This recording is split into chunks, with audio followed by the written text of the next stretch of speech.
As the mayor of the town of Clayton, I'd like to call our Clayton Town Council meeting to order and ask you to stand for the entrance of the flag with our color guard. Forward.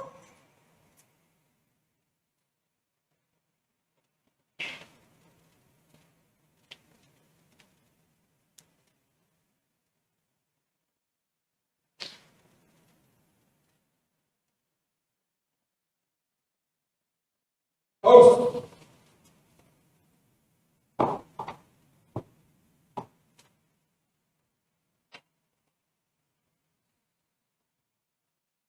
Stand arms. Allegiance to the flag of the United States of America and to the republic for which it stands, one nation, under God, indivisible, with liberty and justice for all. Order. Order. About face.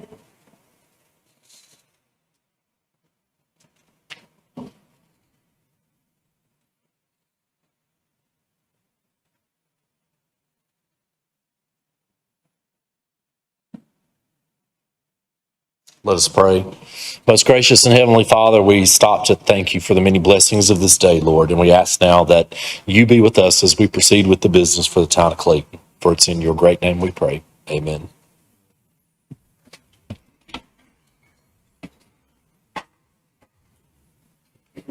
Are there any adjustments to the agenda? No, sir. All right, now entertain a motion to approve the agenda as presented. So moved. Second. I have a motion and a second to approve the agenda as presented. Is there any further discussion? All in favor say aye. Aye. Opposed, like sign. Motion carries. Up next is your consent agenda. Move we approve. We have a motion and a second to approve the consent agenda. Is there any further discussion? All in favor say aye. Aye. Aye. Opposed, like sign. Motion carries.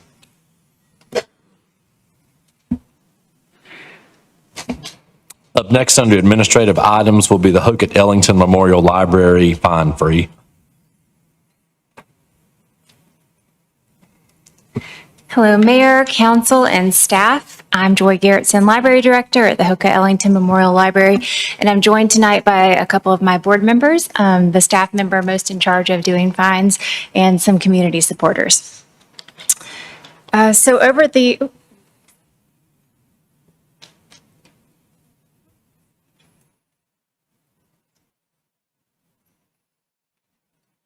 Over the past few years, numerous libraries in our area have gone fine-free, and in discussions about equity and inclusions for all of our Clayton residents, my board has asked me to do an analysis of our fine and fee structure and to report back on my findings.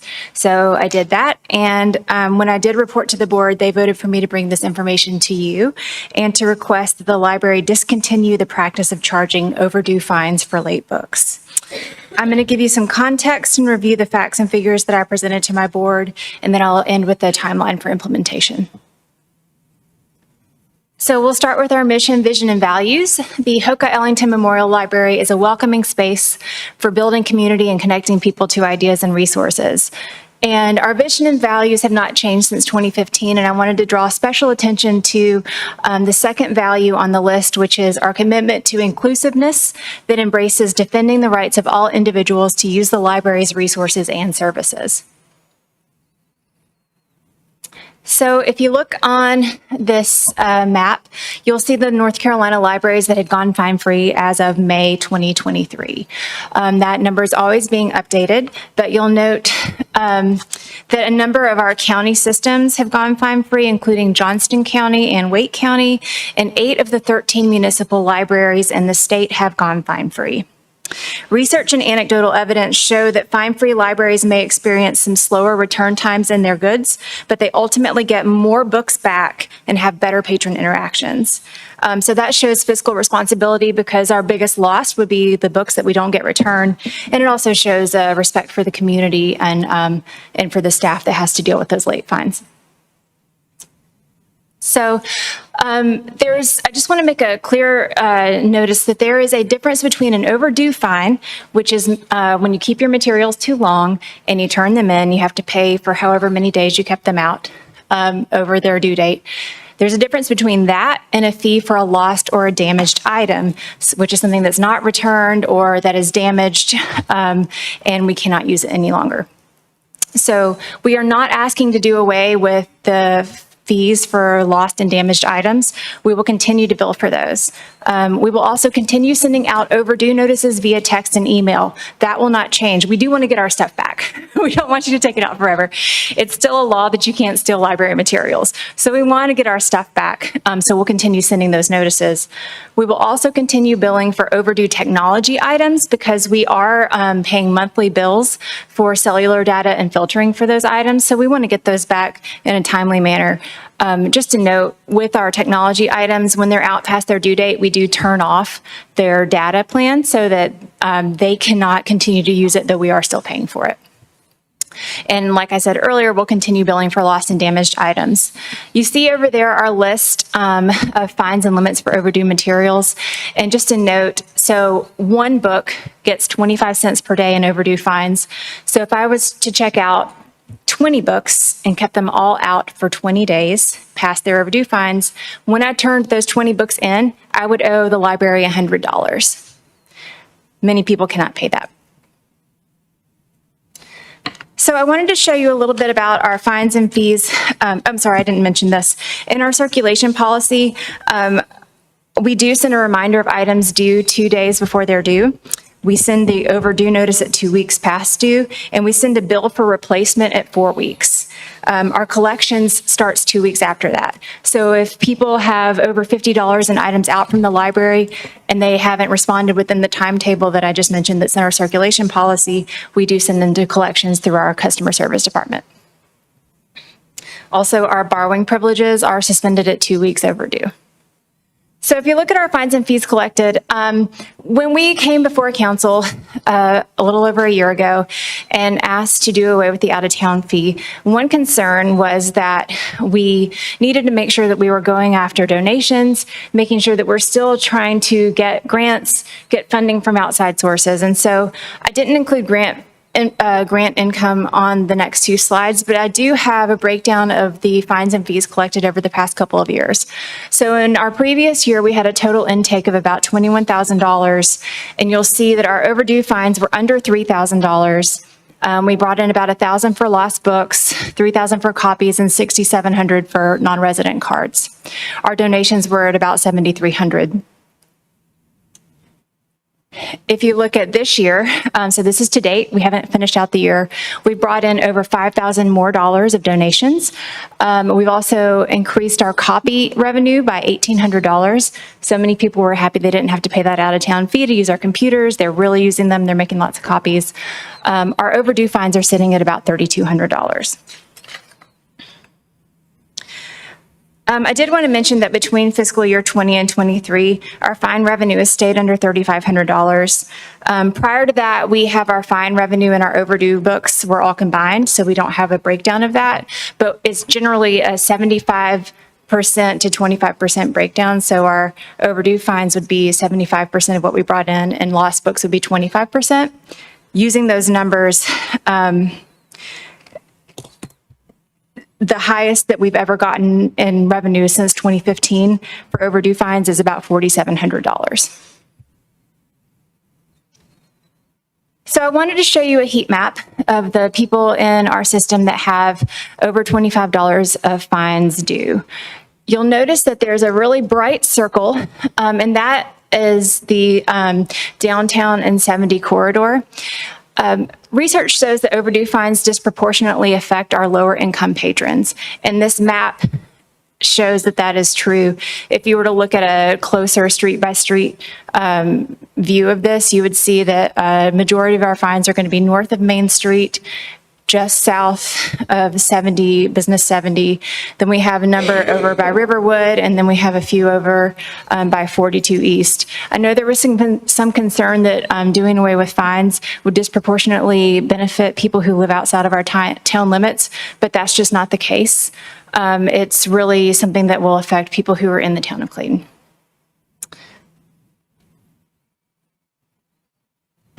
One of the things that I asked my staff to do is really pay attention to our patron interactions.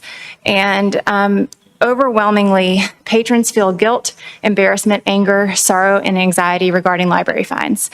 Often when people find out that I'm the library director, their first thing to do is to grimace and say, "I've got something overdue," or to tell me they're sorry about their overdue fines.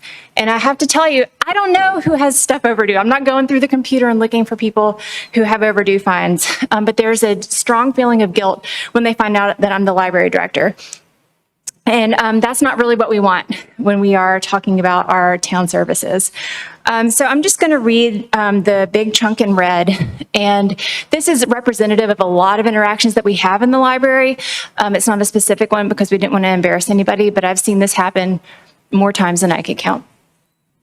So a parent comes in with 2 children and is ready to check out new materials. That means they've been all over the children's department. They've gotten a bunch of books.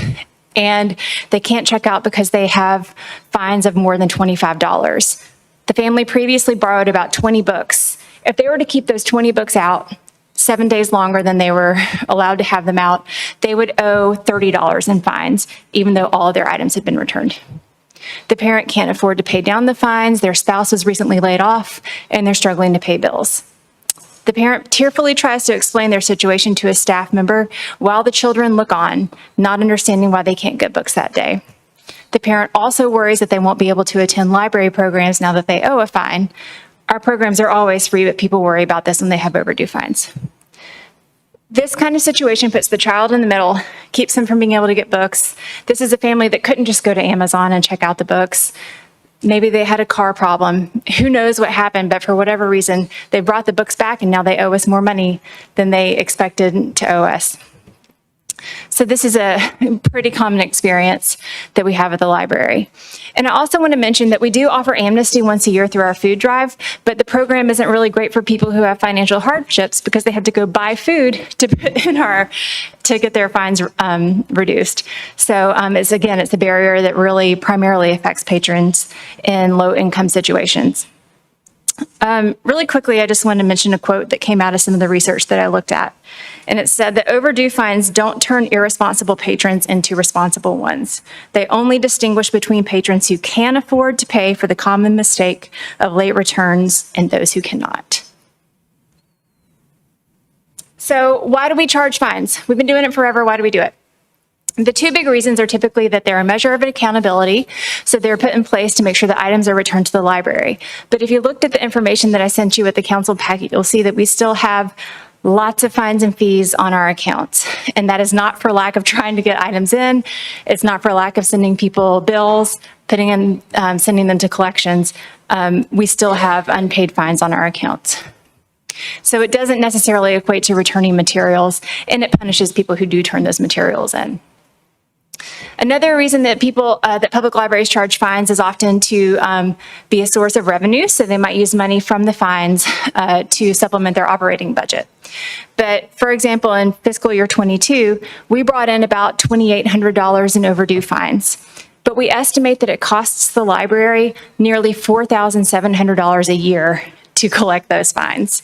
That would be if the lowest paid person in the library were to spend about an hour a day on fines, and we were open 313 days a year, that'd be about $4,700. Though often the person dealing with the overdue fines when they get upset is not the lowest paid person in the library. It's typically a supervisor or it's me. And our time is going to cost a little bit more than that. I'll also mention that that percentage there is less than 0.5% of our operating budget. And I broke the internet. So what we're asking is that council allows us to do away with the practice of collecting overdue fines when the materials are turned in. So again, this is not letting people get books for free. This is making sure that they return their items. And we do have an implementation timeline. So I'll just talk to y'all face to face instead of looking at my presentation. So our hope is that if you agree or if you allow us to go fine free, that we will be able to start informing the public tomorrow, June 21st. We would want to go fine free starting July 1st, but in the meantime, we'd create an amnesty period that would allow people to return items and check them out. We would like to officially go fine free on July 1st, 2023. And then by August 1st, we would complete the back end work to clear fines from accounts because it takes some time to do that background work. I will share this presentation with council. I do have some literature on fines and fees so that if you wanted to review that, you could. I will say, when I've spoken to other directors, they found it's been overwhelmingly positive. It has helped increase their circulation. They've gotten so many lost items back, and their towns, their counties are just really grateful for the positive interaction from that. And staff also is relieved so that every time people come up, they're not having to say, oh, and by the way, you have $7.25 of overdue fines. And then you have to go through that whole process. So I've heard it's just been a really positive thing for all the libraries that have experienced it. Do you have any questions for me? Yes. First off, I want to say I appreciate what you, your staff, and the advisory board do for the community. So when does something go from overdue to lost? I mean, in my mind, if somebody has a book and they decide not to turn it in, when's it go, or when you don't hear from the person? Can you explain that? It's going to be at your 30-day mark, and that's all written out in our circulation policy. So they get the 2-week overdue notice, and then at 30 days overdue, it pops over to long overdue or lost. Okay, and you said, your staff currently is reaching out to some of these individuals. Is that at the 30-day mark typically, or is that? So we send a reminder notice 2 days before overdue. We send another notice at 2 weeks overdue. Then at a month overdue, we start sending the bills for the lost items. Okay, and if we were to get rid of the fines, basically the consequences would be if, after those 30-day mark, it would go to collections. Or if they damage something, or they wouldn't be able to check out any additional books. It's the same process. So if they're not in the library, they're not in the library, so they're going to get that bill for those lost items. If they bring the items back, then we wipe the fines off of their account. If they don't bring the items back, then we go through our normal process of sending the bill. And then if they don't respond to that bill in a timely manner, then we take them on to customer service for collections. Okay.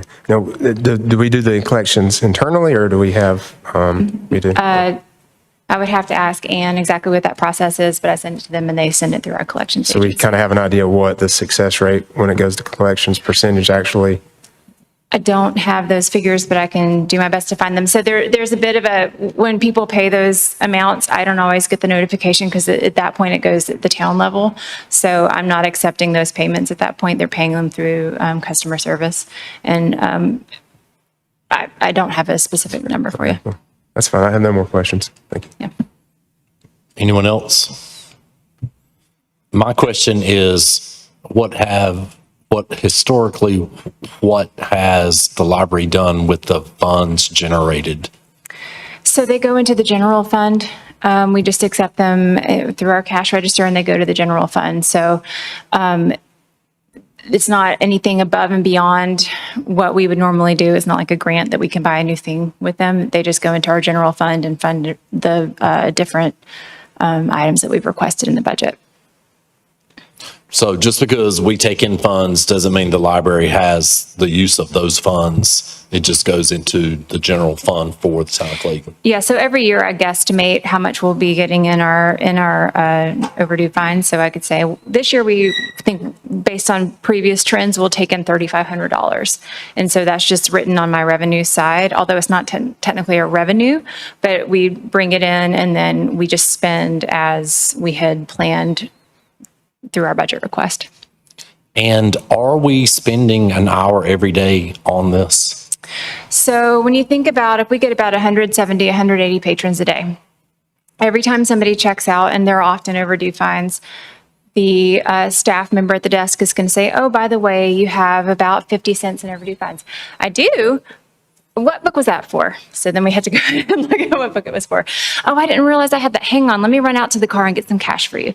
So they come back in, then we had to run it. So you have multiple transactions like that every day. Sometimes you have a lot more, sometimes you have less. So we averaged it out at roughly an hour a day at the lowest pay price, thinking that if we just spent 30 minutes a day with the manager taking care of it, it's gonna roughly equal that number out. So it's really hard to track this because it's such a constant stream of people coming through the door, but it is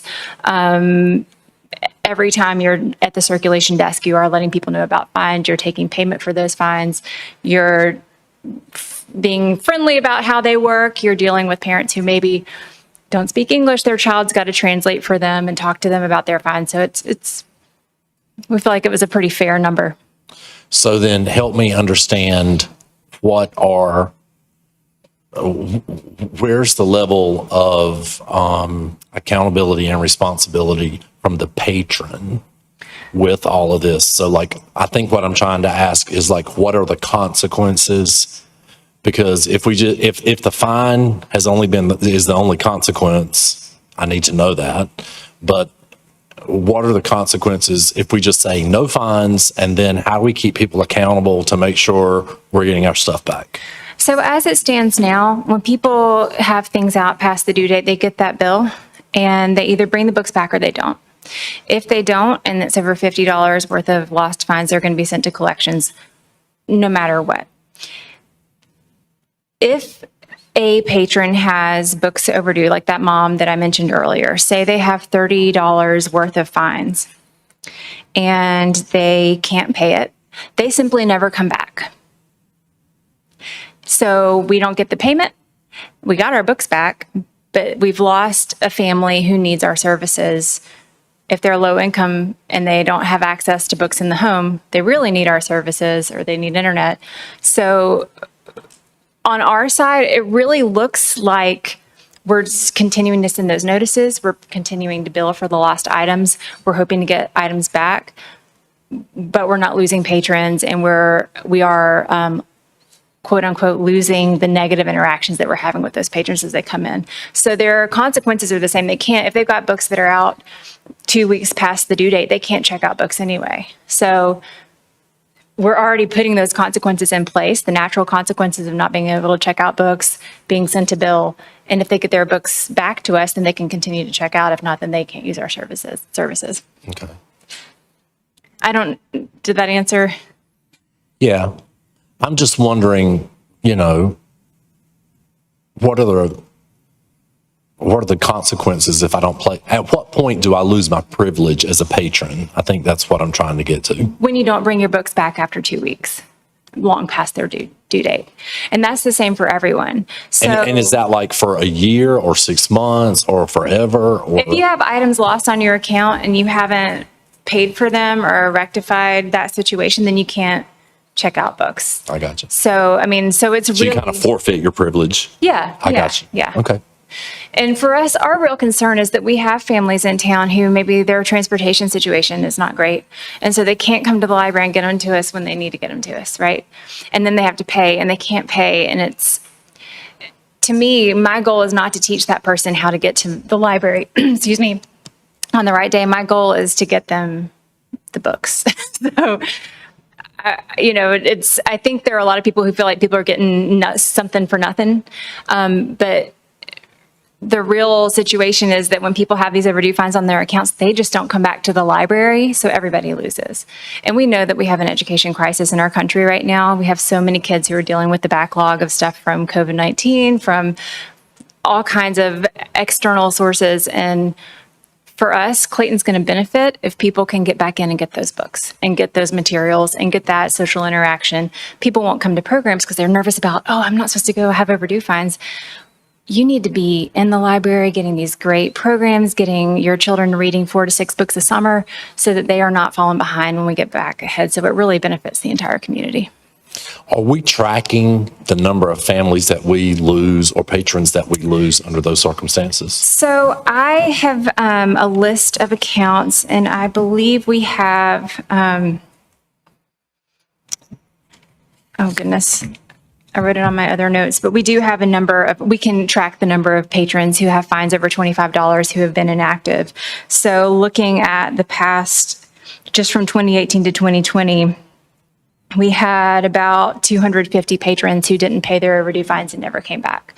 That's the only math that I can do here that quickly. I got you. There's some other numbers. So we do track those people. We do know, I'm not going to we don't send them to collections if they don't have books out. So if they just have fines on their accounts, they're just not coming back. Are there any other questions?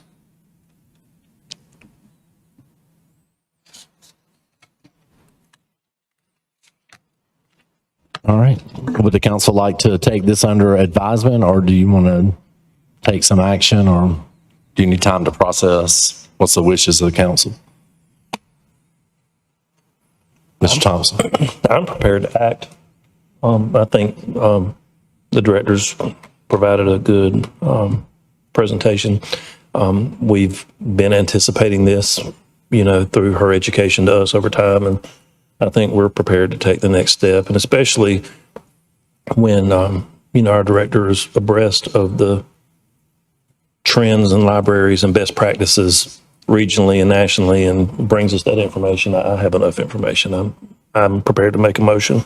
I'll move that we approve ordinance 2023-06-01. Second. We have a motion and a second for approval. Is there any further discussion? Could we maybe have them come back a year from now and just give us a report to see how this has been successful or how it's not? But otherwise, I'm in favor of it too, so. Yeah, happy to do that. Okay. Anyone else? All right. All in favor, say aye. Aye. Opposed, like sign. Motion carries. Thank you. Thank you so much. Up next is the Downtown Development Advisory Board appointment recommendations.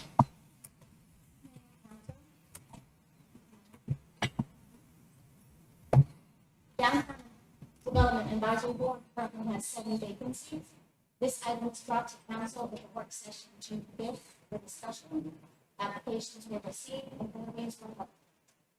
Recommendations for appointment are as follows: Lucy Thompson, Lionel Regal, Maddie Cagle, Marty Cornville, Cameron Coolidge, and Andre Walden, all with expiring terms of June 2026, and Joel Two, filling an unexpired term expired June 2020. All right. Any questions or comments for staff?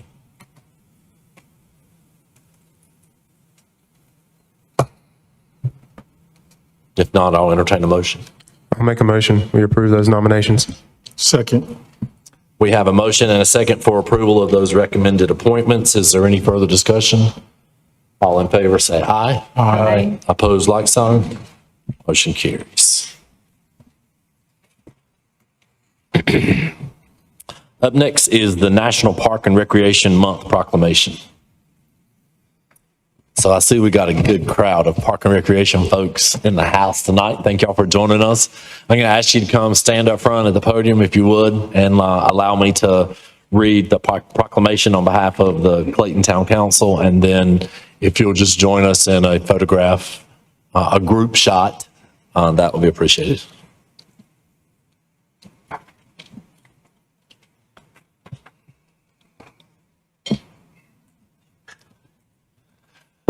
You did good getting everybody here tonight. That was awesome. Town of Clayton proclamation, National Parks and Recreation Month. Whereas park and recreation is an integral part of communities throughout this country, including the town of Clayton. And whereas parks and recreation promotes health and wellness, improving the physical and mental health of people. And whereas park and recreation promotes time spent in nature, which positively impacts mental health by increasing cognitive performance and well-being.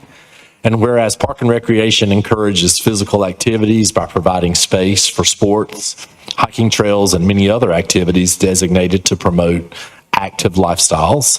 And whereas park and recreation programming and educational activities such as out-of-school time programming, youth sports, and environmental education are critical to childhood development. And whereas Park and Recreation increases a community's economic prosperity through increased property values, expansion of the local tax base, increased tourism, and attraction and retention of businesses and crime reduction. And whereas Park and Recreation is essential to the adaptable infrastructure that makes our communities resilient in the face of natural disasters and climate change.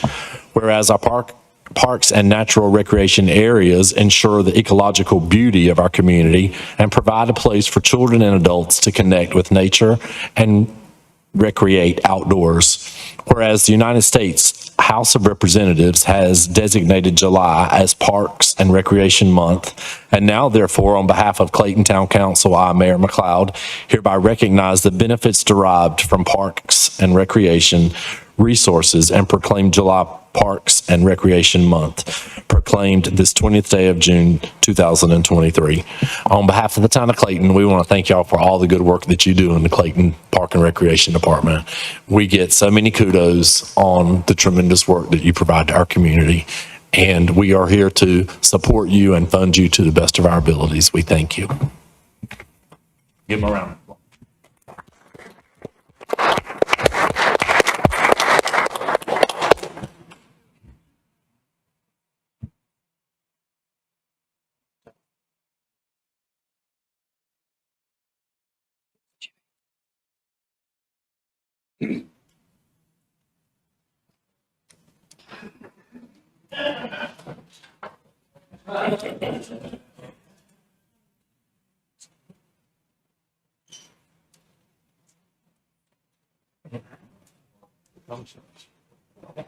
Everybody, our big smiles.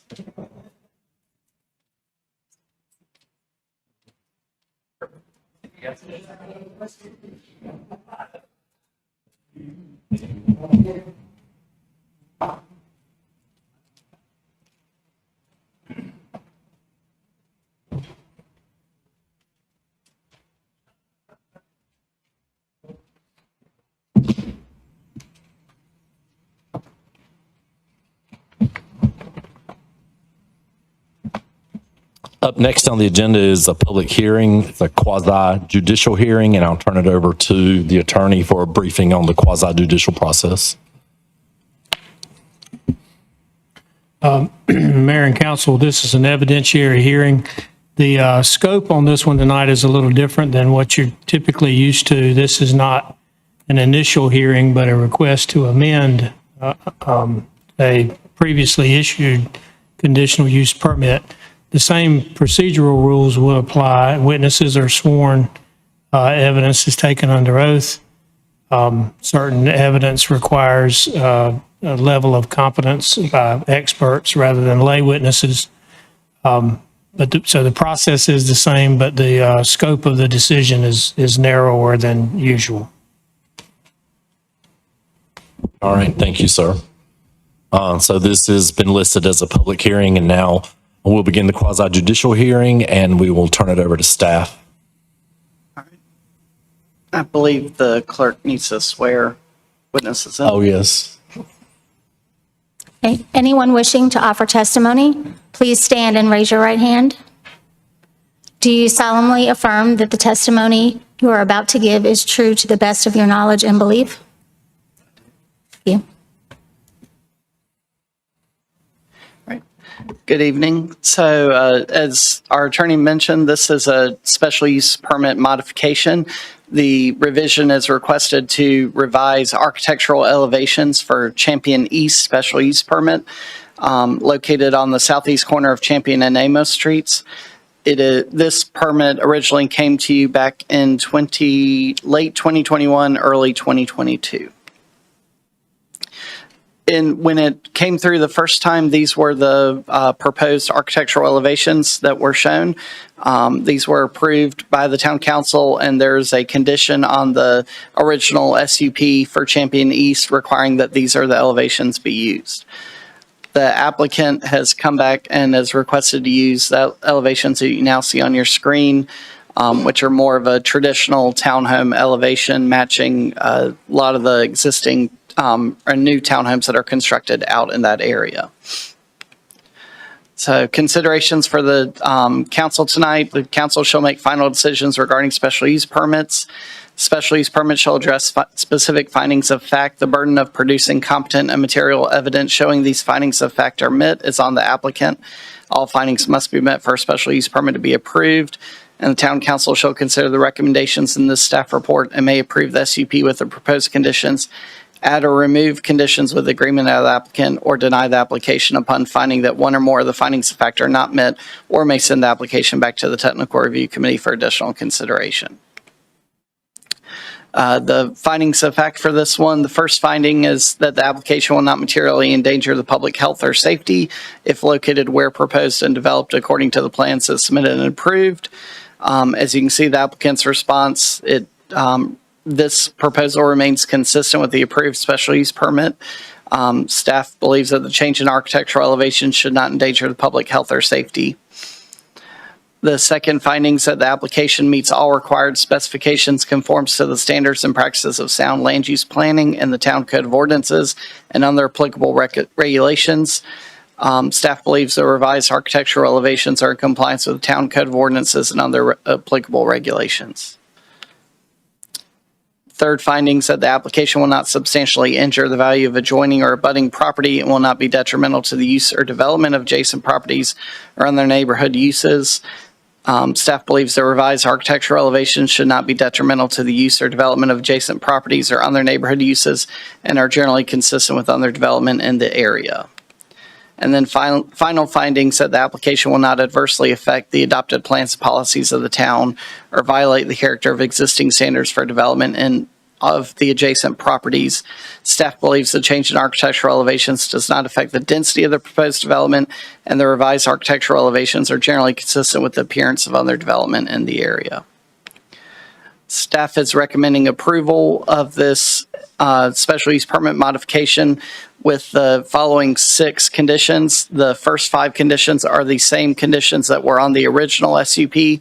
Condition 6 is the only one that has changed, and that one, the recommended change condition 6 is that the approved site plan for Champion East special use permit shall be supplemented to include the architectural elevations presented tonight, titled East Champion Duplexes lots 1 through 2, lots 3 through 4, and lots 5 through 6.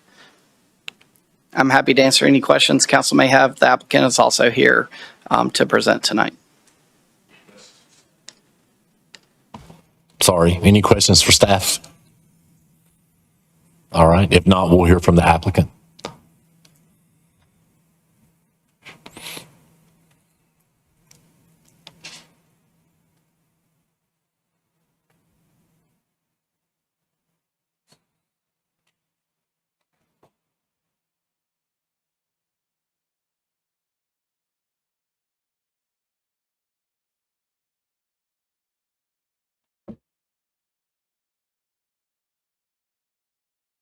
Thank you.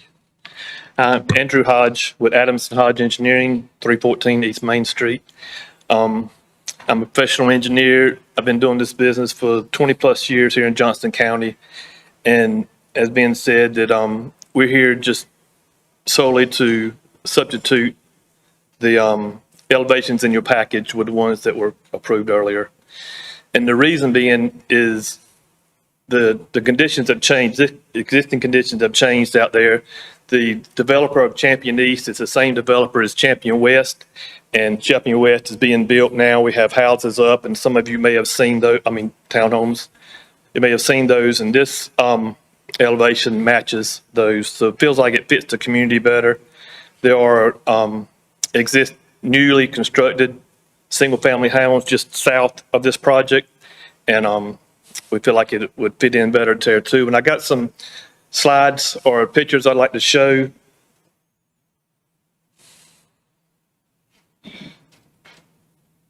This is what is approved. This is this product is on the project called the Amelia. It's at the corner of Amelia Street and Shotwell Road.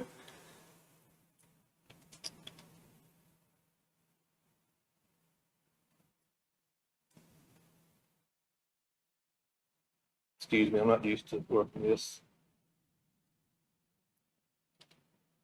This is the package Been showed you before. This is what's in your package, is what we're requesting.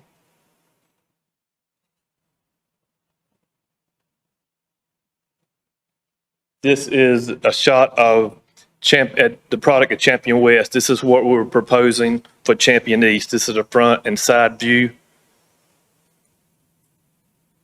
This product is across Champion Street from where our site is now.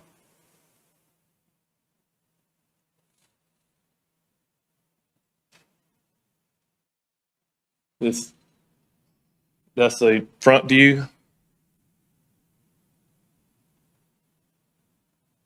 And is that all vinyl, 100%? Yeah, it's the same product. I mean, same material as originally approved. I got you. Yes, it is fine. Okay.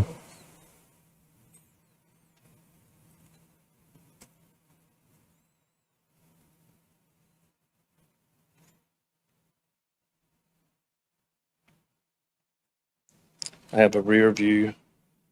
You can see here's a rear view of the product.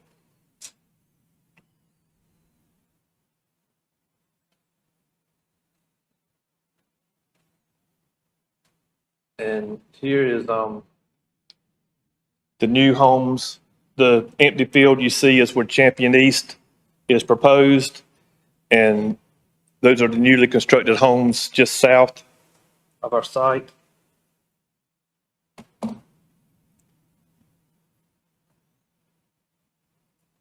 It's just an up close view, up close picture of those homes, showing how we feel like this product will fit better than the one that's approved now.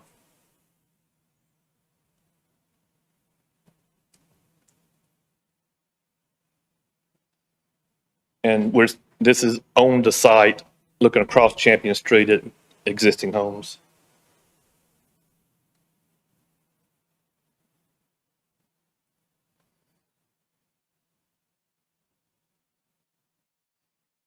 And that's a picture we've seen before that. And I can't remember if I said before, but Champion East is the same developer as the Champion West. So he's seen how this product does, and people love it, and we feel like it fits the community better. Any questions? All right. Any questions or comments? Mr. Sims. Yeah, I have a comment. I guess my concern is, when you come before council first and what we approved, and then I'm just kind of worried about the precedents that we set when people start saying, well, we started with this and now we want this, and we started with this and now we want this. I know that product. I've seen that product. And where it's sitting at, it's not really that. I mean, it's across the kind of separate. I don't see what's wrong with the original product. It's just being just a different product that's presented to the particular customer. And those homes that are that'll be on the right-hand side are single family. And this one's just a whole different residence. So I don't know. I know that we're in quasi judicial and I have to go by the 4 findings of fact, but I'm just putting it in as a comment.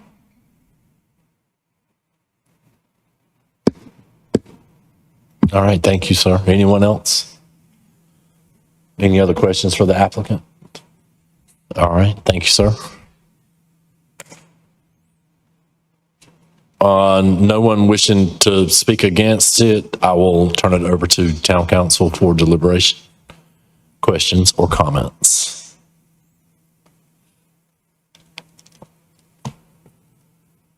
Mr. Thompson. I just want to, for the record, since this is quasi judicial, make sure that, I state that I feel that they met the findings of fact. They did with the original product, and I don't see anything but I don't see where there would be any difference in value to adjoining properties or anything like that. And this looks comparable. So I feel that the applicants met the findings of fact, and I'm comfortable with that. Ms. Archer. I would agree with you, Mr. Thompson, that in this case, they have met the findings of fact as far as I'm concerned, and therefore I would move to approve it.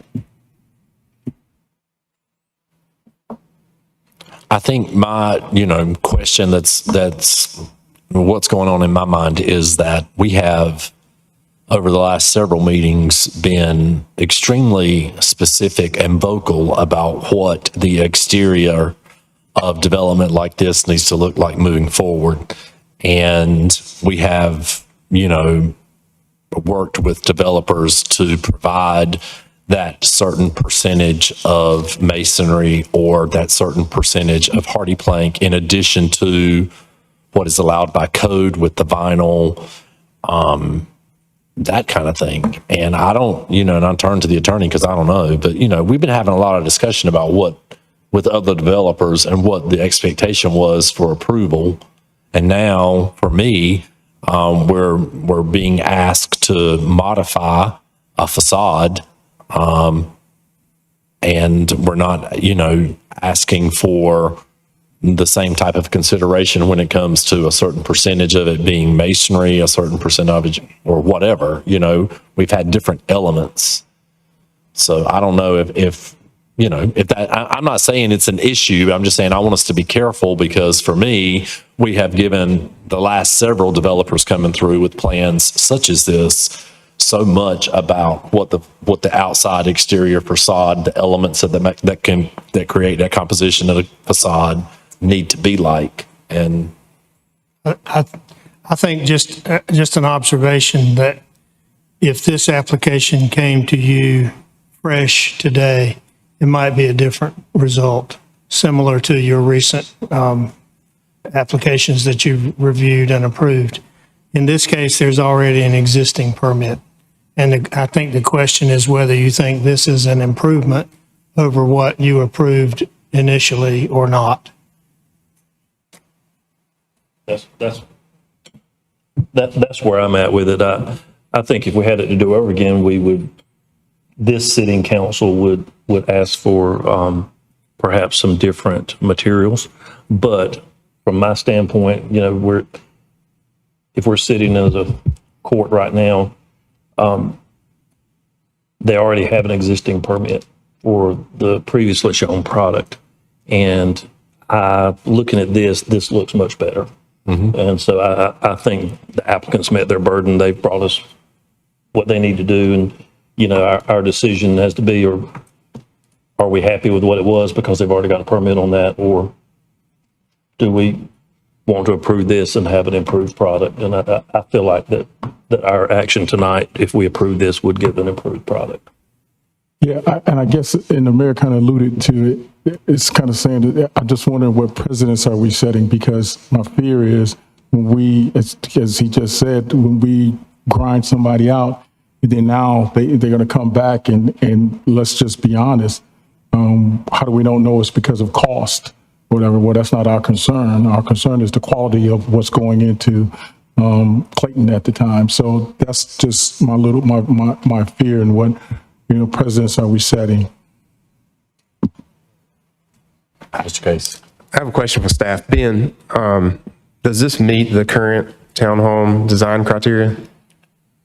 Because this is a SUP, so they have to meet our design guidelines to the T without any variance, correct? So we do not currently really have residential design standards in our code because we're not permitted to. So, but that's where I think some of the other council members have brought up that in more recent special use permits and conditional zoning districts, the council has required a higher level of design standards.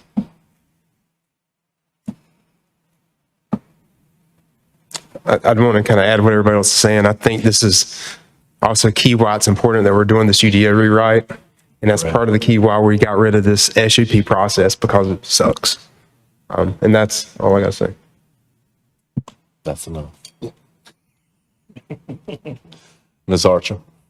That's exactly what I was thinking. I mean, there's a reason that we haven't seen many of these, and it's because we've had, lately, We have now conditional rezoning options that allow more flexibility for us and the applicant and allow us to kind of negotiate more of a win-win in situations where maybe, we want something more.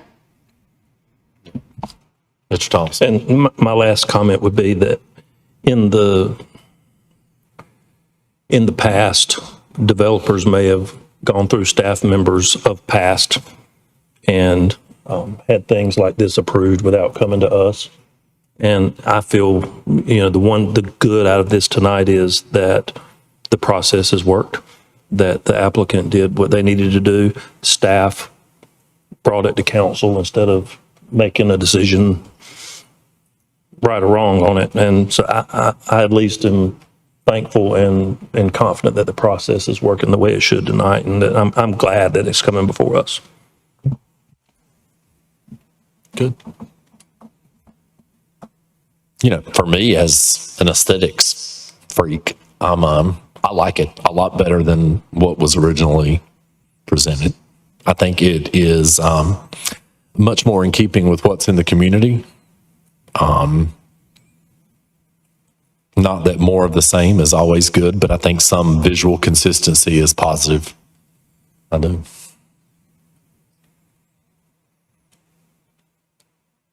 Mr. Thompson. Mr. Mayor, I move we approve the special use permit 2023-74 SUP with the 6 conditions. Second. We have a motion and a second for approval of the SUP 2023-74. Is there any further discussion? All in favor say aye. Aye. Opposed, like sign. Motion carries. Thank you. Next up under old business is the transportation plan update.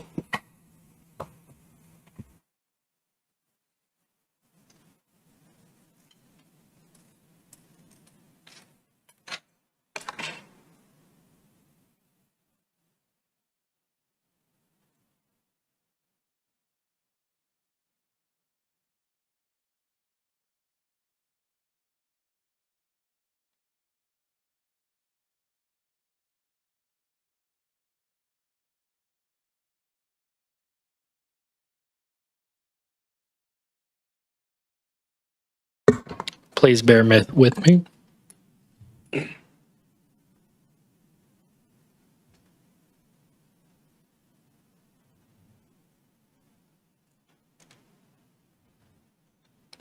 All right. Good evening, Mayor, Town Council. Jonathan Jacobs, Assistant Engineering Director, here to give you a brief update on the ongoing comprehensive transportation plan that we're beginning to pursue, hereby referred to as the CTP.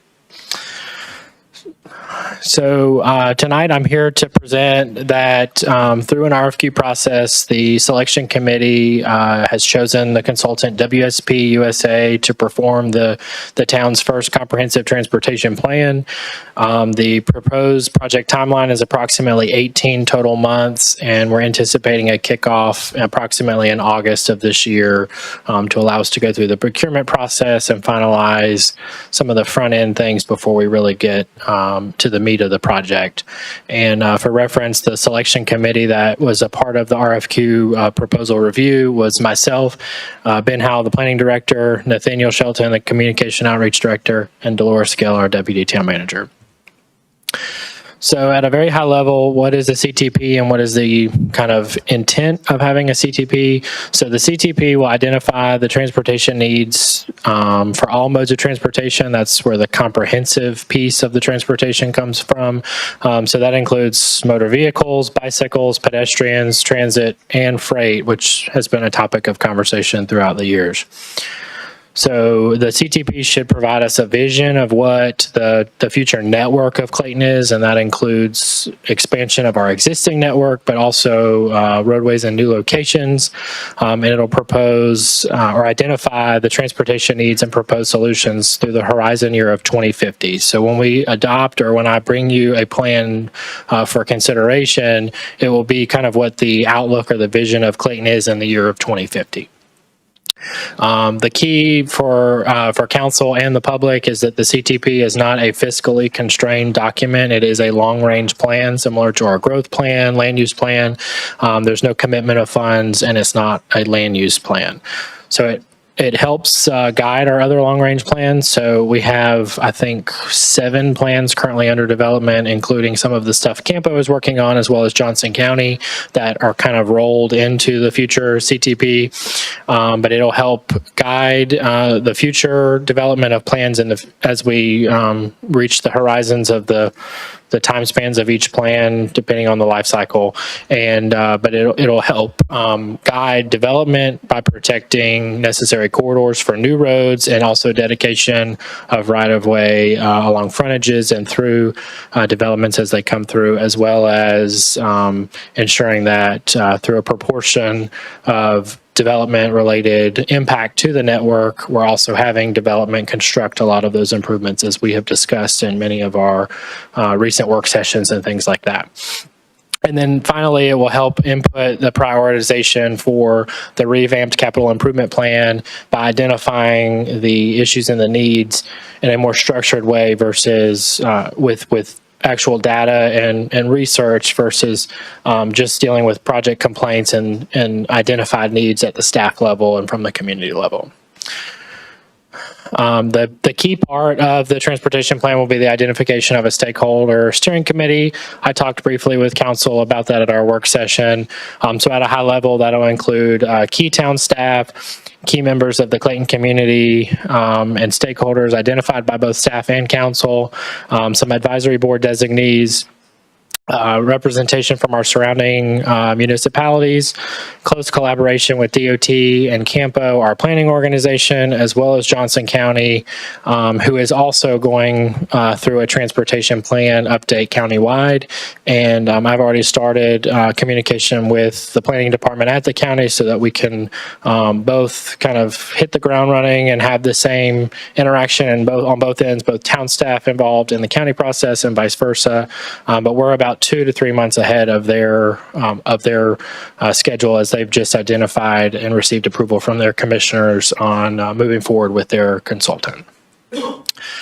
I'm going to briefly talk through kind of the proposed public engagement and communication that will be involved.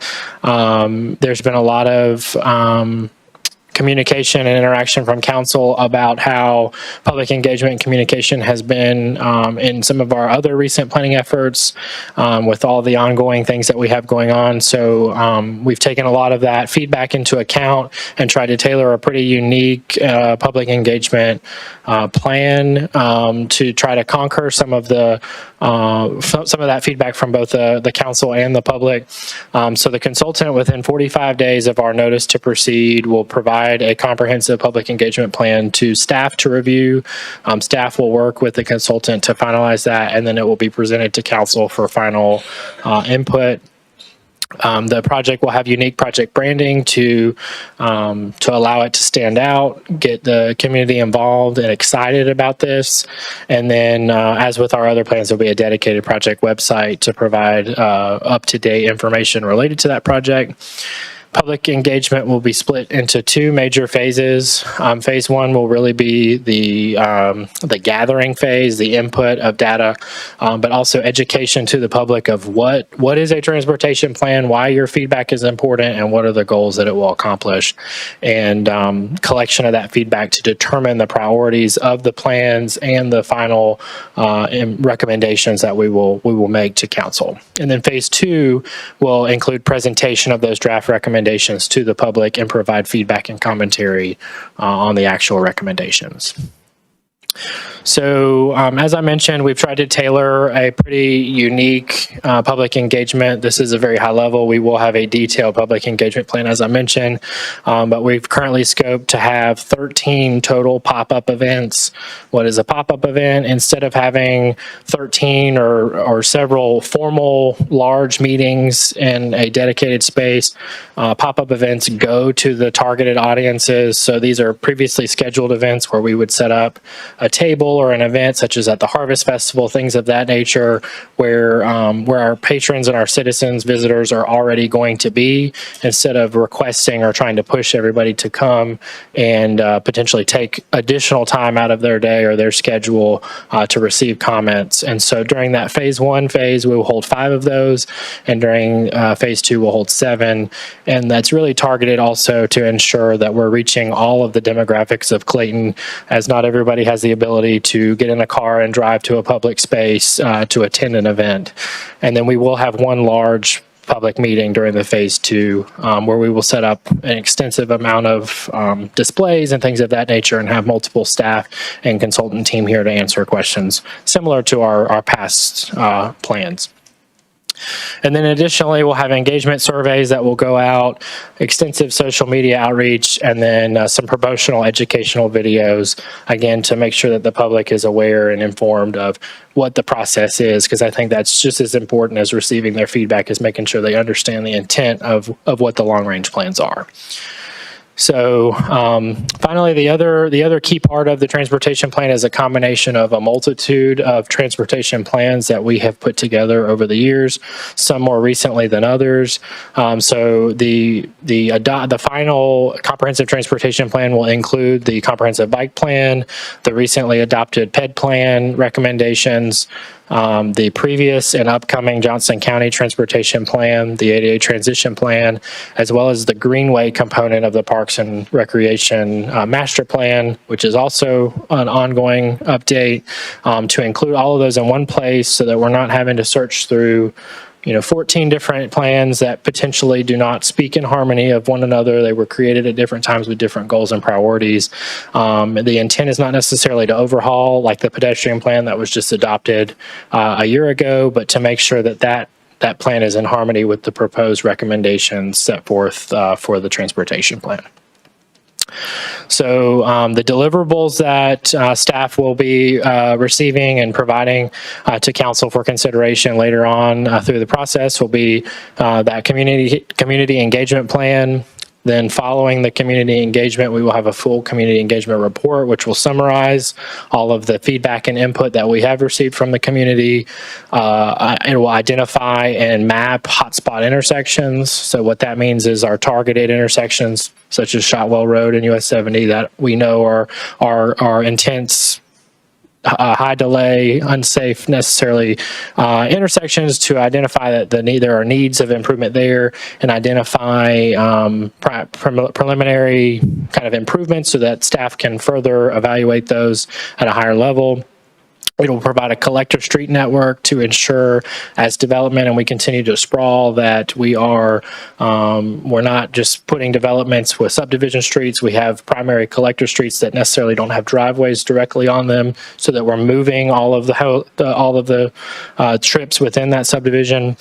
Complete roadway recommendations throughout the town, standard roadway cross sections. So that's your lane width, sidewalk, curb and gutter, shared use path, street tree area, that kind of thing, as well as parking recommendations both on and off street.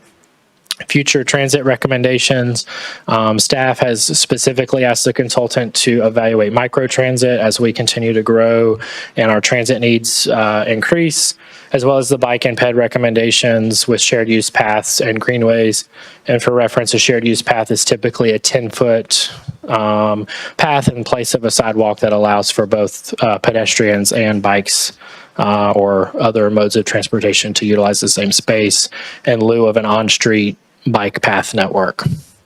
And then finally, the final report, which will be a standard PDF document, but the interactive GIS story map will be something that anybody that has access to the internet can go click on their street and determine what that ultimate, or any street, and determine what that ultimate cross section looks like at the horizon year. I will say that's from a collector street and above. So if you live in a subdivision street would not necessarily be that detailed, but for the network of how you get to where you need to go would be an option there. So that's a brief update. I'm here if there's any specific questions. Any questions or comments for staff? Mr. Thompson. I just want to say one of the biggest areas of feedback we get is regarding traffic. And, on all of our website, social media, everything, we get a lot of people that, what are you doing about traffic? What are you doing about traffic? And, I want the citizens to know that we're doing something about traffic. This is a tremendous step in identifying and shaping what it's going to look like, what we need to do, what the future is going to look like, not just in the next 10 years, but on through, 2050. So for our members of the public and citizens that, all the time comment or say, what are you doing about traffic? I want them to know we're doing something. We're trying, we're laying the groundwork to identify the steps we need to take to make it better and the steps we need to take to accommodate the future growth. The growth isn't going to go away. And so we can't look at the past and other than to look at mistakes and look at opportunities, but we can't change the past, but we can lay out a future. And that's what we're doing. And I appreciate your hard work and everybody else's hard work and those who will come to the table for this plan, because they're going to be key players in what our future of getting around, no matter what your mode is. So thank you. I agree. Anyone else? All right. So in 2050, I calculated I'll be 84 years old. So I'm not really sure how old that's going to make Lee Barbie, but I'm going to be 84 years old. With wheelchair ramps and points. There you go. Another mode of transportation. Thank you so much. You're welcome. Good job.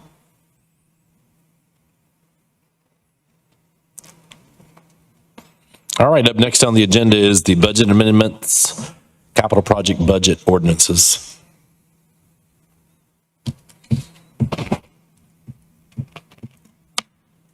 Good evening, Mayor, members of council. Robert McKay, Finance Director. Tonight we have 4 budget amendments we're asking council to approve. The first 3 are the creation of new capital project budget ordinances. And the last one is an amendment to an existing capital project budget ordinance. The first capital project budget ordinance is on the general fund side, or the governmental side. It's for the public safety complex. That's in the CIP. In the 2023 budget, we currently have $100,000 of seed money for site selection. So we're going to be taking those funds, transferring it over to the capital project ordinance. And as laid out in the CIP, there's plans to finance the construction of that public safety complex. The second capital project ordinance is actually for the creation of, for the Copper District, where we've decided to create a capital project budget ordinance for that project. So we've got the infrastructure, both the water, sewer infrastructure, its expected cost for that, as well as the financing side of it, where we issued revenue bonds back in December. In addition to, we got some funding from the state DEQ with a $4 million ARPA grant. So that's kind of the funding side to support that cost. The third capital project budget ordinance is for water sewer infrastructure. Currently in the 2023 budget, we have some funds budgeted for the Blanche O'Neill Ellington water sewer infrastructure. So we're going to take those monies that are currently budgeted, transfer that over to the capital project ordinance. That project, I think right now the status of it is design's been complete and the right-of-ways are currently under review. The last one, again, is a amendment to the existing capital project budget ordinance for the Sam's Branch wastewater reclamation facility. What we're doing there is we're pulling out the Copper District commitment that was in that project, since we budgeted separately, created a new capital project ordinances for the Copper District. Any questions? I'll be happy to answer any questions that council may have. Any questions or comments? All right. I have a procedural question. Sure. Do we make motions and vote individually on each ordinance? Yes.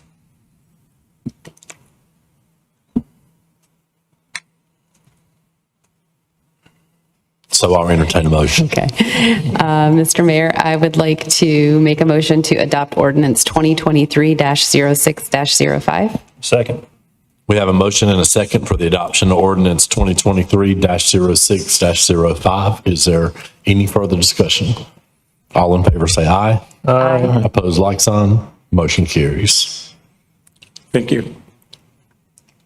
Thank you. And do the next one. Oh. Okay. I'd like to make a motion to adopt ordinance number 2023-06-06. Second. We have a motion and a second for the adoption of ordinance 2023-06-06. Is there any further discussion? All in favor say aye. Aye. Opposed, like sign. Motion carries. Mr. Mayor, I'd like to make a motion to adopt ordinance 2023-06-07. Second. We have a motion and a second for adoption of the ordinance number 2023-06-07. Any further discussion? All in favor say aye. Aye. Opposed, like sign. Motion carries. Mr. Mayor, I'd like to make a motion to adopt ordinance number 2023-06-08. Second. We have a motion and a second for adoption of the ordinance 2023-06-08. Is there any further discussion? All in favor say aye. Aye. Opposed, like sign, and the motion carries. Up next on the agenda is the amendment to the Code of Ordinances, Chapter 92, Cemeteries.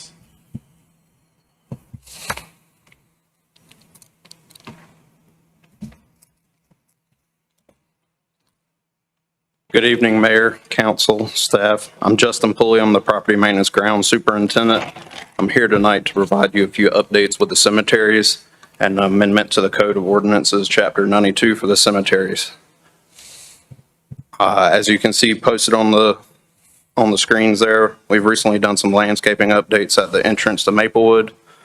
I'm happy to announce this was done completely in-house from demo to design to install. For Maplewood, we also have some asphalt updates to do at the entrance, and we will also be doing some parking improvements at Forest Hills. As you can see, we have some signage at the cemetery, and that has the policy of the flower and decorations in it. It also has a QR code for Spanish. We've updated the location of cemetery information and made that more user-friendly on the website, thanks to Daniel. SimSite software we've been working on to digitize all plots from the old system from paper. Forest Hills is complete, and Maplewood is near completion. These links will be on the new website as well. All right. So Public Works and Property Maintenance met recently to review the current cemetery ordinance and the flower and decoration policy. As part of this process, the team reviewed policies from neighboring cemeteries to align our policies with neighboring cemeteries. As far as the amendment for the Code of Ordinances, we would like to change the verbiage throughout the ordinance where it addresses the Public Works Director, Town Manager, Customer Service, and the Senior Administrative Support Specialist to say cemetery official. By doing this, so this would streamline our process for our staff and the cemetery customers. We would also like to add no burials on Easter Sunday and Christmas Eve. This is currently Good Friday, Thanksgiving Day, Christmas Day, and New Year's Day. I think our grave digger has to do enough Sundays and holidays as it is. He just recently worked Father's Day. And the last change is to add that all vases going forward must be permanently attached to the grave marker. Currently, there is a considerable amount of vases that are scattered throughout the cemetery on the graves that are not permanently secured to grave markers. Would this be they are becoming misplaced and knocked over, and this causes the flowers in the vases to blow away or be placed in the wrong vases, making the maintenance more time consuming with replacing the vases and flowers to their correct locations. Obviously, we do make some mistakes on putting them back in the incorrect locations, but making these changes would improve property maintenance workflow and the aesthetics of our cemeteries. Any questions? I don't have questions. I have comments. All right. Under funeral flowers,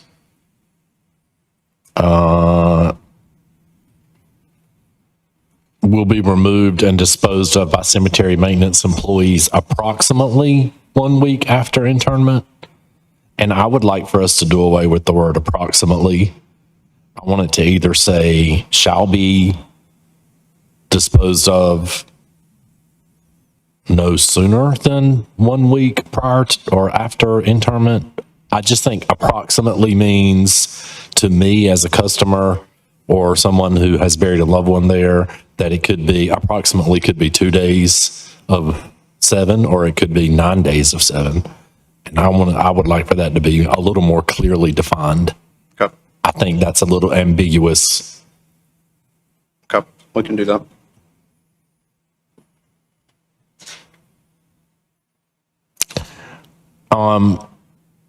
For the request for holiday decorations to be placed on the gravesite 3 weeks prior to a holiday, is that what you're finding at other area cemeteries? That's the policy, or? That is the flower and decoration policy. So that's just for the town of Clayton? That's not what everybody's doing? No, that the flower and decoration policy is what we hand to the customer once they've purchased the grave. Okay.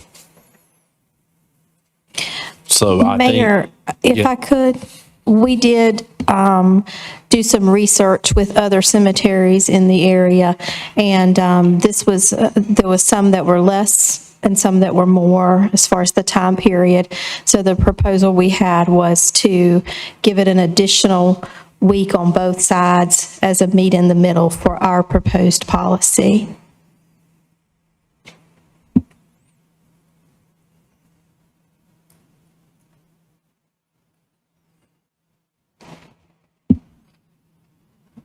Mr. Mayor, just want to confirm, we are, the information that Justin just presented is relative to item B, the ordinance.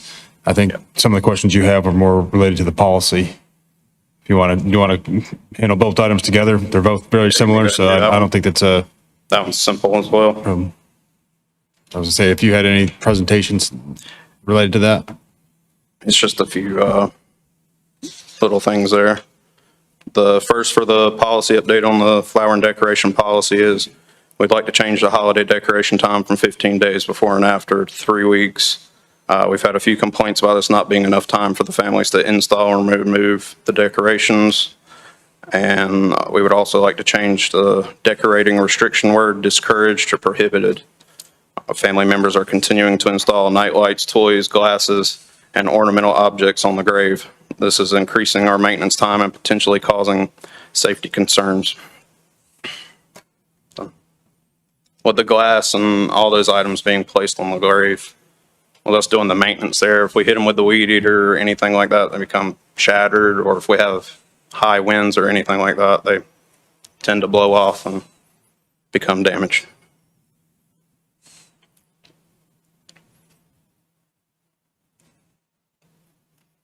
But other than that, that's it. Mayor, we also had a proposal to put a bin in the cemetery for lost items. Is that correct, Justin? Yeah, I haven't been able to find the exact one we like to match the rest of the cemetery, but it's just a bin where we would place the lost flowers and family members can go through and pick out theirs.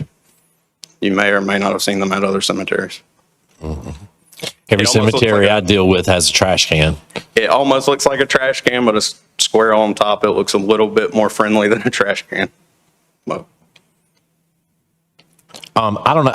I'm struggling with the holiday decorations of 3 weeks prior to a holiday and remove 3 weeks after the holiday.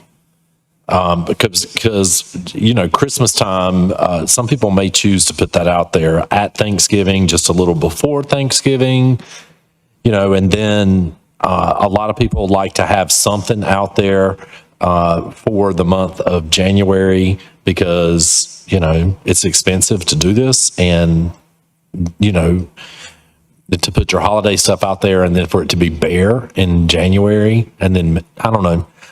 I don't know. I don't know about this whole 3 weeks before a holiday, That's 3 weeks before and 3 weeks after. Right. So if it's Christmas, I can't put it on there till December 1st. Yeah, correct. But, so let me ask, and I know we weren't planning on having all this discussion on graveyard flowers, but, we've got people who are concerned about this, and we've heard from several sources about this. And I want to do what is definitely best for staff and those who maintain this, because you guys do a phenomenal job and take pride in your work and take pride in our town cemeteries. But I don't know. I'll ask y'all what you think. I don't know what to think. What do you think, Mike Sims? Well, personally, because you do deal with flowers a little bit more, I would lean towards you as far as expertise in that area. Ms. Archer. Mr. Mayor, I was going to ask you a question about, is there any reason, can you think of another holiday that would be similar? Because I agree with you for the Christmas holiday. I think a lot of families gather at Thanksgiving, and this is part of their family tradition to do this sort of thing. I can't really think of another holiday where that would apply. And since this is our policy, maybe we could have something more flexible, like that the Christmas holiday could begin on Thanksgiving as kind of an exception to the overall rule. I don't know what the consequences of a change like that might be for staff, but I'm just acknowledging that I see the point that you're making. And I think really it's not so much that it's holiday driven as it is seasonal. So, in September, if you ride by cemeteries, you start seeing fall colors coming throughout the whole cemetery. And then, the end of November, that's when transition into Christmas. And then obviously the month of December, it's red poinsettias everywhere, which currently, goes into a lot of January. But I think to staff's perspective, in trying to keep everything looking as great as it looks on that screen right now with all the new landscaping and the cleanliness. And, we've made it much easier with with steps to be more accessible in the different areas of particularly Maplewood Cemetery. I see it more of a seasonal thing. I don't know how much of a hassle we've had with holiday stuff insofar as from the time it can go on until it, has to come off. I think people's biggest grief is the fact that it's coming off too soon. And just because we think January 28th is long enough for Christmas to be out there, maybe they don't. Yeah. But I think from an aesthetics perspective, after January 28th, Christmas should be gone. Yeah. Yeah. I'd be comfortable with a month before, month after, as opposed to 3 weeks. I'd be comfortable with that if staff would be amenable to that. Would that cause much heartache or difference in your work either way? Maybe that could solve that. Okay. If everybody else feels the same, I think a month I would be fine with that. reasonable. Yeah, the complaint we received before that, it was not long enough, so. Right. Yeah. All right. I'm good with that. So we make a modification to 4 weeks prior and 4 weeks after. Okay. Yeah. All right. Awesome. Anyone else?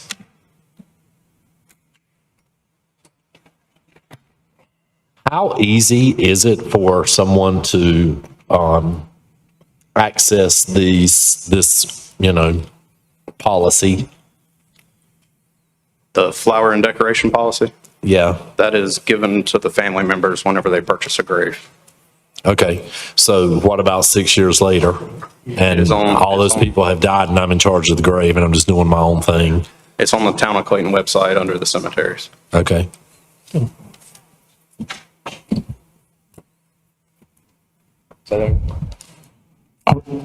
There's also, sorry. No, I was going to say, I'm sorry, I didn't hear. Where'd you say it's located at?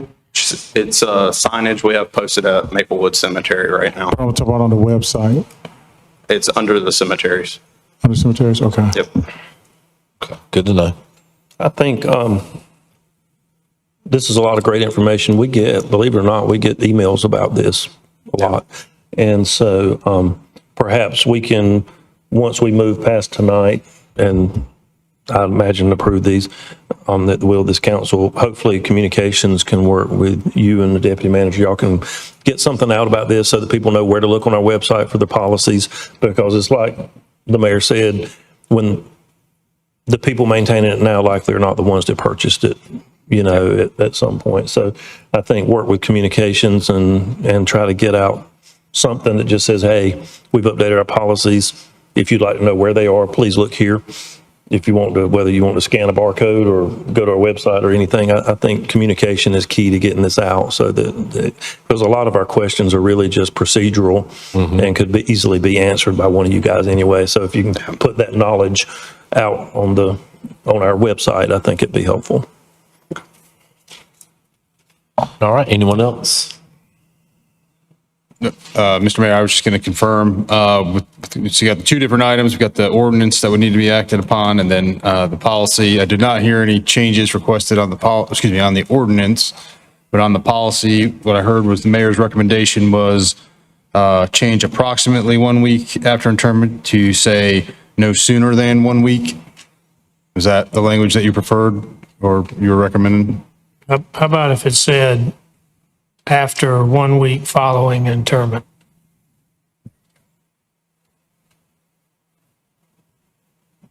I mean, does everybody know a week is 5 days or does everybody know a week is 7 days? A week is 7 days. Okay, I'm just asking. Okay, I'm good with that. All right, and then the other change was change 3 weeks prior and 3 weeks after to 4 weeks prior and 4 weeks after under holiday holiday decorations. Yep, that's correct. Is that the only two other changes that were? Sorry. Yep. I had one question. Can minor, like grammatical and spelling type things be done outside of this, or would they have to be part of this? No, those would be clerical administrative items that could be corrected. Excellent. Thank you. Are you saying you identified some misspelled words or what? I think there was maybe an apostrophe in the wrong spot and maybe an extra space. It's just. Okay, there you go, everybody. That's our councilwoman that's detail oriented. All right, that's what you want. Technical correction. Awesome. All right. So I will entertain a motion. Mr. Thompson. Mr. Mayor, I move we approve ordinance Chapter 92 cemeteries, which is, ordinance 2023-0604. Second. We have a motion and a second to adopt for the adoption of the ordinance 2023-0604. Any further discussion? All in favor say aye. Aye. Opposed, like sign. Motion carries. Thank you. Thank you, Justin. Now I need to do the policy. Yes, Mr. Thompson. Mr. Mayor, I move we approve Resolution 2023-36 with the changes as discussed. Second. We have a motion and a second for the adoption of Resolution 2023-36 with those couple of changes as mentioned. Any further discussion? All in favor say aye. Aye. Opposed, like sign. Motion carries. All right, thank you. Moving right along with staff reports with the town manager. Yes, Mr. Mayor and Council, a couple of quick things tonight. First, just want to say thank you to the fire department. Fortunately, Chief Sutphin had to run out for a call, but just wanted to thank the Honor Guard for coming. We are going to try to incorporate that at least quarterly into our council meetings, so you'll be seeing more of them in the future. Second, just want to thank all of you and all the folks from the community that were able to attend the Juneteenth event this Saturday. It was well attended. We had right around 100 people at our inaugural event. So I won't steal your thunder for some of your comments, but just want to say thank you to all the staff from Cultural Arts, Communications, and others that were able to attend and make that a great success. Quick update for you. We spoke previously earlier this year. DOT and Federal Highways had informed us that there was a potential for Clayton, Johnston County, and Archer Lodge to potentially form our own Metropolitan Planning Organization, or MPO, related to transportation and transit type issues here in the area. As of yesterday, they need to know by June 30th whether or not that was something that those groups wanted to pursue or stay within Campo, capital area MPO that we are currently members of and have been for quite some time. As of last night, the county did give consensus to remain with the Campo moving forward.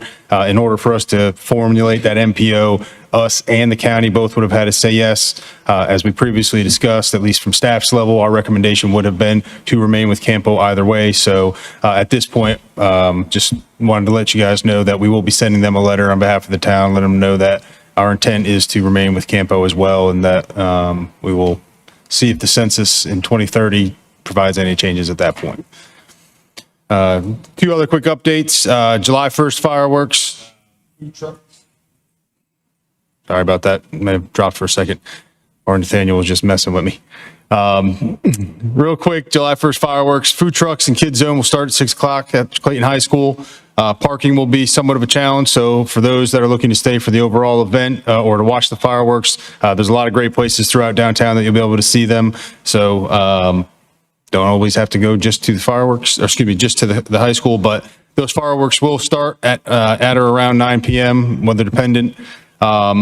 Please follow the instructions. We're trying to keep folks in designated areas for sitting and viewing. We're also trying to protect the expensive turf fields that we installed with the partnership with the county previously. So there will be availability in the bleachers as well on the baseball field, but that information is being pushed out by communications and our emergency management staff. So looking forward to that event. Hopefully everybody can participate there. Last couple maybe noticeable changes here in the chambers. The upgrades to town council chambers have been completed at this point. A few minor tweaks still need to probably occur on the audio and the video, but ultimately, main board up here has been turned on, or excuse me, has been installed. The two side videos have been enlarged, and the audio upgrades that include your mics in front of you. So appreciate you all rolling with us as we get that dialed in. Other than that, just want to remind everybody that the town of Clayton will be closed 4th of July for the Independence Day holiday, and we do not have a first week meeting in the month of July, so we will not have another meeting until later July. That's it. Town attorney, No report. town clerk, No report. any other staff? All right, I'll now open the floor for informal discussion and public comment. No one wishing to speak, I'll turn it over to council for comments. Mr. Sims. Just would like to thank the town staff, all that came out for the Juneteenth celebration. I thought that the town did a very good job for the first one. But most of all, again, just for all the support that came out there for the first one. Awesome. I would agree. It was a tremendous celebration. It was a great way to get started. I think staff, particularly our appreciation goes out to Stephen Langston and his staff at the Clayton Center on the cultural arts side of the house for a job extremely well done. The music was amazing. The spoken word and storytelling was amazing. Just the whole program was completely amazing. And I'm very appreciative for everybody's hard work. All right, anyone else? Yeah, definitely. I would love to say like it was amazing, kind of being there and experiencing that, especially for the first time. So I loved it. We definitely need to make sure that we are, always, accepting feedback and then, always trying to do something to make sure it gets better each and every time. So, yes. Awesome. Thank you, sir. All right. Anything else to come before this board? If not, I will entertain a motion to adjourn. So moved. Second. All in favor, say aye. Aye. Motion carries. Good night.